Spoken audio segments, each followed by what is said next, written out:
आपके सामने आई हूँ और वही हमारा जो चैप्टर चल रहा था मानवीय करुणा की दिव्य चमक फादर कामिल मुल्की का, है ना। और उसके जो लेखक सर्वेश्वर दयाल सक्सेना, उसके कुछ रिमेनिंग थे क्वेश्चंस आंसर जिनको हमें आज लेना था। और आप लोगों ने देखा होगा बेटा चैप्टर, है ना, पहली क्लास दूसरी क्लास। पहली में मैंने कहानी समझाई थी विस्तार से, दूसरी में भी मैंने थोड़ी कहानी ली थी और साथ साथ क्वेश्चन आंसर कंटिन्यू किए थे। आज फिर कंटिन्यू करने जा रही हूँ क्वेश्चन आंसर, है ना, जो बचे हुए। लेकिन उससे पहले थोड़ा सा फादर कामिल मुल्की के विषय में कि जो कैसे थे, जन्म हुआ था उनका यूरोप, और यूरोप में जो जगह बेल्जियम, बेल्जियम के रेम्स चैपल में उनका जन्म हुआ था। किसका हुआ था? फादर कामिल मुल्की कि यूरोप, और यूरोप में बेल्जियम, और बेल्जियम में भी कौन सा? रेम्स चैपल में उनका जन्म हुआ था। बड़े संवेदनशील स्वभाव के थे। माँ ने बचपन में ही घोषणा कर दी थी बच्चा हाथ से निकल जाएगा। ऐसा ही हुआ।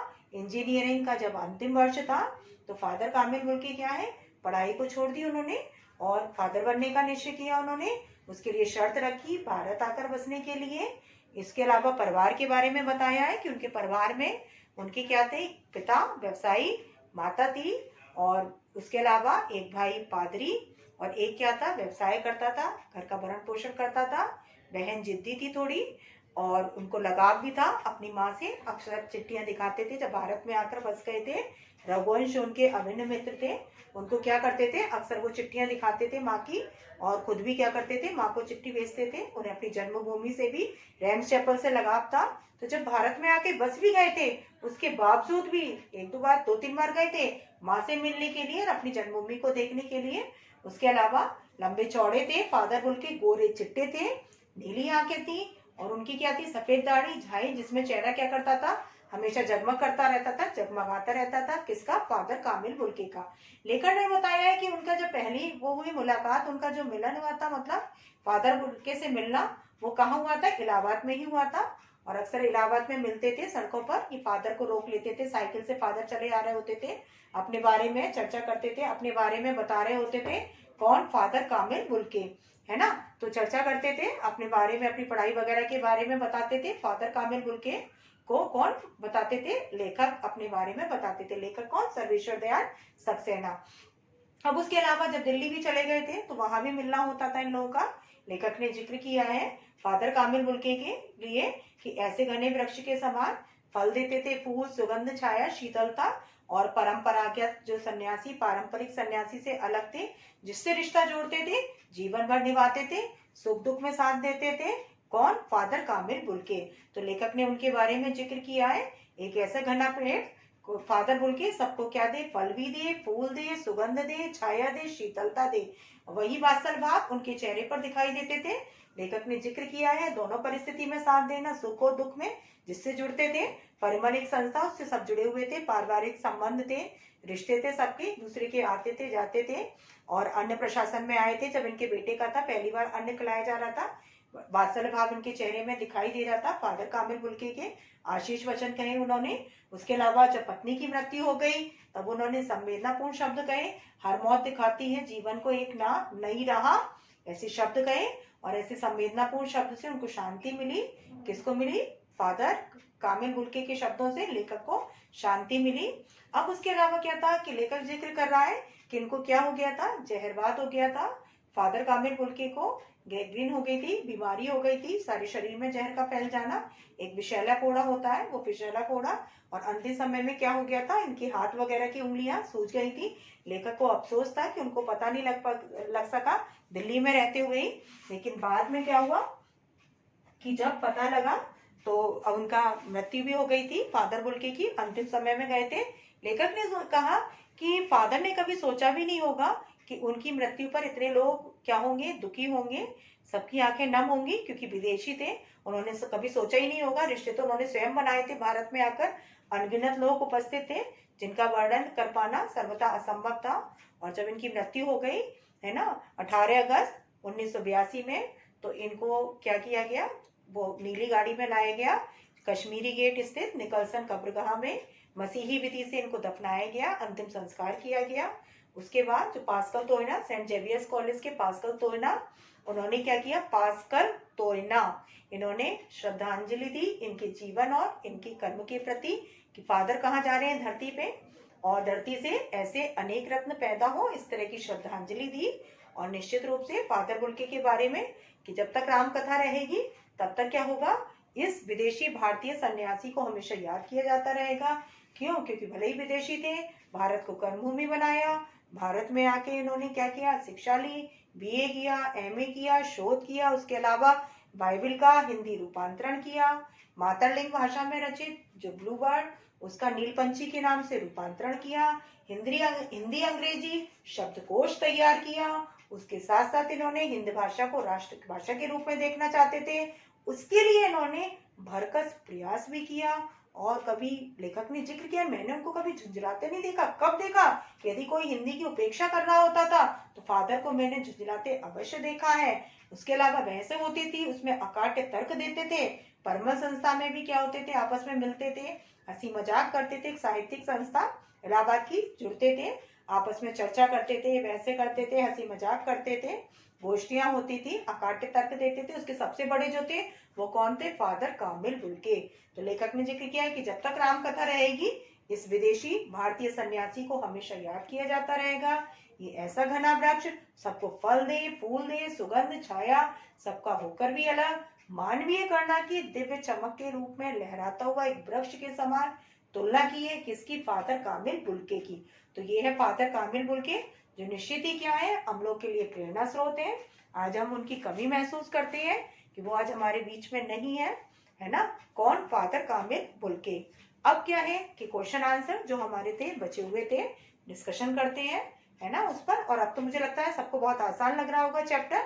ये क्वेश्चन के हैं, जैसे से मैं बोलूंगी आपको लगेगा, है ना, कि तुरंत, क्योंकि जिसने कहानी अच्छे से समझ ली और इतने क्वेश्चन सारे घुमा के बेटा होते वही है, प्लॉट फेर कर आ जाना। थोड़ा सा बस पूछने का तरीका अलग हो जाता है, रहता सारा वही है। और यदि आपने समरी अच्छे से समझी है, कहानी अच्छे से समझी है, तब तो आपको निश्चित रूप से क्या है, कहीं कोई कठिनाई का सामना ही नहीं करना होगा। ठीक है ना। तो हमारा क्वेश्चन क्या है, क्वेश्चन नंबर 7 तक हो गया था। क्वेश्चन नंबर जो आज हमारा 8 है, आपके विचार से फादर बुल्के ने भारत आने का मन क्यों बनाया होगा। आपको अपने विचार से बताना है कि जो फादर बुल्के उन्होंने भारत में आने का मन क्यों बनाया होगा। बड़ा आसान सा, भारत की सभ्यता से, संस्कृति से, रहन सहन, रीति रिवाज, बोलियों से, भाषा से प्रभावित रहे होंगे, इसलिए उन्होंने क्या किया होगा, भारत में आने का मन बनाया होगा। भारत के बारे में उन्होंने सुन रखा होगा, भारत तो वीरों की, महापुरुषों की क्या है, भूमि रही है, विद्वानों की, ये सब सुन रखा होगा। किसने? फादर कामिल बुल्के ने, कि जो है भारत है वो वीरों की, महापुरुषों की, विद्वानों की भूमि रही है। यहाँ की संस्कृति कैसी है, वो प्राचीन है, समन्वय का भाव है, सब कुछ उसमें अच्छा है, सब धर्म के लोग हैं, मिलजुल कर रहना, है ना। तो ये सब उन्होंने सुन रखा होगा। किसने? फादर कामिल बुल्के ने भारत के बारे में, यहाँ की सभ्यता के बारे में, यहाँ की संस्कृति के बारे में, रहन सहन के बारे में, पहनावे के बारे में, रीति रिवाज के बारे में। तो निश्चित रूप से इन सबसे फादर बुल्के प्रभावित रहे होंगे और इस कारण उन्होंने क्या किया होगा, भारत आने का मन, क्योंकि वो सब देखना चाहते होंगे भारत की सभ्यता संस्कृति के बारे में, और आकर रहे भी और यहाँ पर पूरी तरह से रच बस भी गए, है ना। किसमें? भारतीय सभ्यता संस्कृति में पूरी तरह से घुल मिल गए, रच बस गए। कौन? फादर कामिल बुल्के। भले ही विदेशी थे लेकिन कर्मभूमि किसको बनाया उन्होंने? भारत को। क्लियर। अब नेक्स्ट है, बहुत सुंदर है मेरी जन्मभूमि रैम्स चैपल।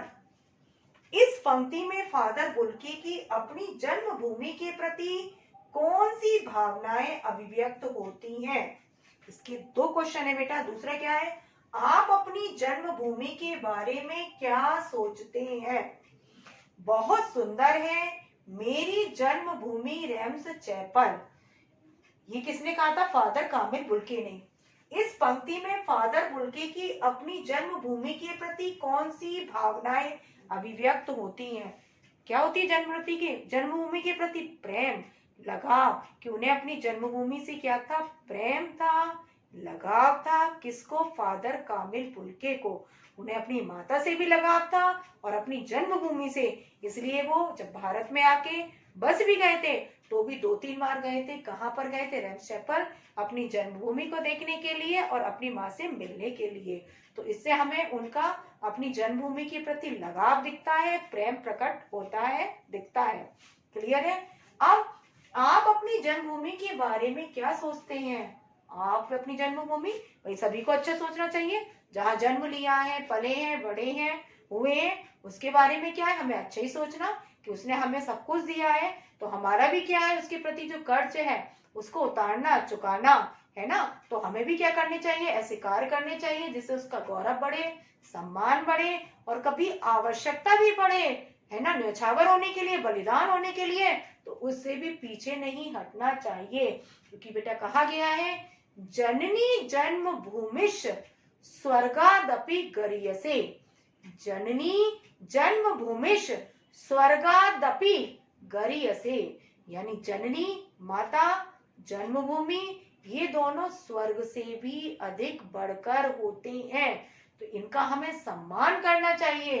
इनके प्रति जो हमारे कर्तव्य है, उत्तरदायित्व है, उनका हमें उचित निर्वहन करना चाहिए। आवश्यकता पड़े मर मिटने के लिए भी, तो भी हमें पीछे नहीं हटना चाहिए। ऐसे कार्य करें कि इनका सम्मान बढ़े, गौरव बढ़े, है ना। जो हमारा कर्जा है इनके प्रति, उससे हम मुक्त होने की कोशिश, वो हो तो नहीं सकते हैं, लेकिन कोशिश करें हम, है ना। आवश्यकता पड़े, मैंने बताया ना, तो मर मिटने से भी पीछे ना रहे। ऐसे लोग बहुत हुए हैं बेटा, है ना। अब आगे क्या है कि लेखक ने फादर की तुलना कैसे वृक्ष से की है। लेखक ने फादर की तुलना कैसे वृक्ष से की है। एक ऐसे सघन वृक्ष, सघन कहते हैं घना, कि एक ऐसा घना वृक्ष जो सबको फल भी देता है, फूल भी देता है, सुगंध भी देता है, छाया देता है। ऐसे थे फादर कामिल बुल्के, जो क्या स्वभाव कैसा था, मधुर था, सबको अपना बना लेते थे, जिससे एक बार मिलते थे उसको अपना बना लेते थे। कौन? फादर कामिल बुल्के, है ना। और उनके में क्या था, वात्सल्य भाव था, करुणा भाव था, दया का भाव था, है ना, जो उनकी आंखों में दिखाई देता था। किसकी आंखों में? फादर कामिल बुल्के की आंखों में। तो जैसे एक घना वृक्ष क्या करता है, सबको शीतलता प्रदान करता है, छाया प्रदान करता है, फल फूल, वैसे ही फादर कामिल बुल्के अपने व्यवहार से, अपने आचरण से, अपने वात्सल्य भाव से सबको शीतलता प्रदान करते थे, सबको शांति प्रदान करते थे, सबको सुख प्रदान करते थे। कौन? फादर कामिल बुल्के। तो लेखक ने कैसे वृक्ष, एक ऐसा सघन वृक्ष, सबको फल दे, फूल दे, सुगंध दे, छाया दे, सबसे अलग होकर भी, है ना, सर्वश्रेष्ठ मानवीय करुणा की दिव्य चमक के रूप में लहराते हुए वृक्ष के समान बताया है। कैसे वृक्ष के समान? कि ऐसा सघन वृक्ष सबको फल दे, फूल, सुगंध, छाया, शीतलता, है ना, सबका होकर भी सबसे अलग। कौन? मानवीय करुणा की दिव्य चमक के रूप में लहराते हुए वृक्ष के समान बताया है। किसको? फादर कामिल बुल्के को। क्लियर है। नेक्स्ट क्वेश्चन, परिमल क्या है? उससे पहले क्वेश्चन है, मानवीय करुणा की दिव्य चमक शीर्षक की सार्थकता पर प्रकाश डालिए। कि मानवीय करुणा की दिव्य चमक, जो शीर्षक रखा है, टाइटल रखा है, पाठ का नाम रखा है, उसकी सार्थकता पर आपको प्रकाश डालना है, बताना है उसके बारे में कि शीर्षक सार्थक है, उचित है। तो वास्तव में उचित है, क्योंकि पूरी कहानी किसकी इर्द गिर्द घूम रही है? फादर कामिल बुल्के। और फादर कामिल बुल्के को ही क्या बताया गया है? मानवीय करुणा की दिव्य चमक। तो जितने भी क्या है भाव मानवता के, दया, त्याग, करुणा, परोपकार, वात्सल्य, वो सब किस में दिखाई दे रहे हैं? फादर कामिल बुल्के में। तो जो पाठ का नाम रखा गया है, मानवीय करुणा की दिव्य चमक, यानी मानवीय करुणा की जो दिव्य चमक दिखाई देती थी, वो किस में दिखाई देती थी? फादर कामिल बुल्के में। यानी उनके अंदर क्या था? वात्सल्य भाव, प्रेम भाव, है ना, परोपकार का भाव, त्याग का भाव, है ना।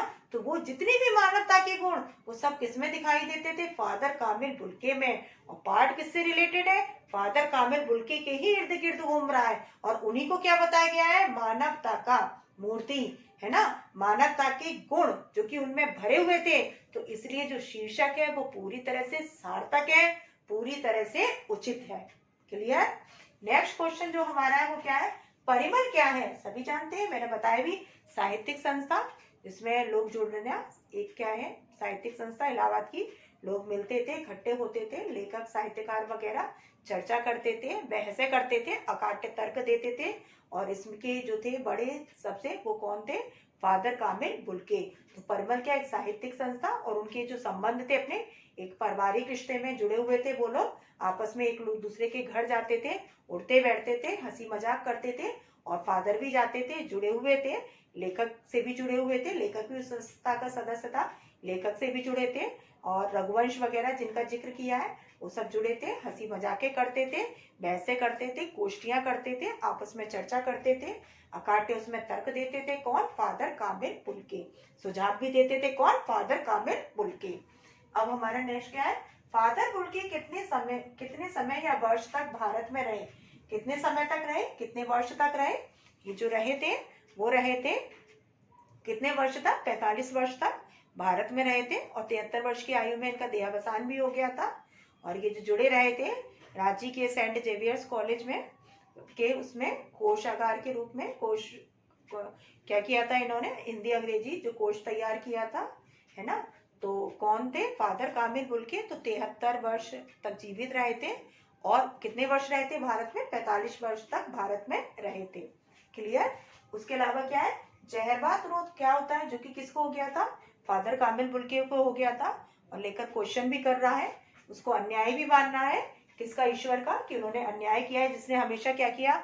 सबको अमृत पिलाया, जीवन में सबको खुशियां दी, सुख दिया और शांति दी। और उसके झोली में विधाता ने उसको मतलब ऐसी बीमारी थी जहरवाद की, उसको अन्याय मान रहा है। कौन मान रहा है? लेखक। तो यहाँ पर है जहरवाद क्या होता है? एक क्या होता है? विषैला फोड़ा होता है। और विषैला फोड़ा क्या है? कि उसका जहर धीरे धीरे धीरे क्या है?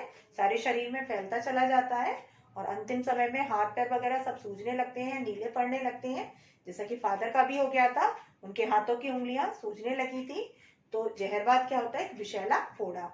तो ये है हमारे क्वेश्चन आंसर और सबको बहुत अच्छे भी लगे होंगे, सबको समझ में भी आए होंगे, है ना।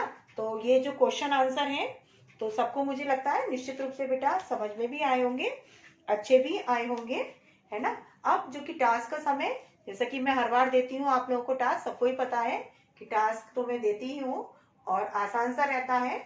और ये इसमें आज भी क्या है? आसानी है आपका जो टास्क है कि फादर कामिल बुल्के से आपको क्या सीख मिलती है।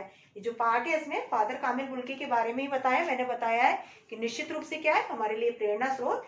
तो आपको उनसे क्या प्रेरणा मिलती है, क्या सीख मिलती है ना। और मिलती है जो आज के जीवन में हर व्यक्ति के लिए महत्वपूर्ण है ना।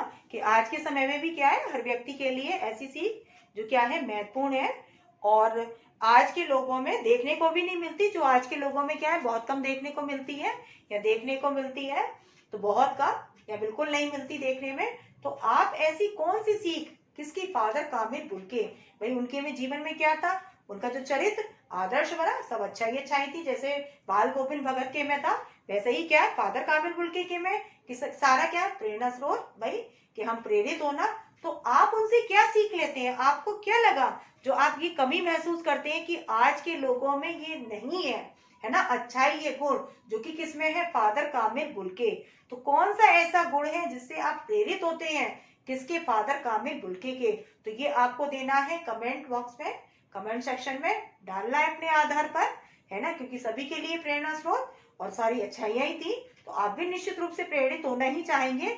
तो कौन सी उनका ऐसा गुण जो आपको क्या करता है? बहुत अधिक प्रेरित करता है, प्रभावित करता है, जो आज के समय में आपको लोगों में कम दिखाई भी देता है। क्लियर है? और जो कि क्या है? महत्वपूर्ण भी। तो ये है हमारा क्या है बेटा आज। और आज ये क्लास बेटा ओवर भी होती है, मतलब चैप्टर। और अपने आप बेटा प्रैक्टिस करें, क्योंकि practice makes man perfect. Perfection ही लाना है हमें, अच्छे से पढ़ना है, अच्छे से करना है, अच्छा रिजल्ट देना है। तो इसी के साथ बेटा आज ये चैप्टर आपका कंप्लीट होता है। नेक्स्ट मिलूंगी नेक्स्ट चैप्टर के साथ, तब तक के लिए बाय बेटा।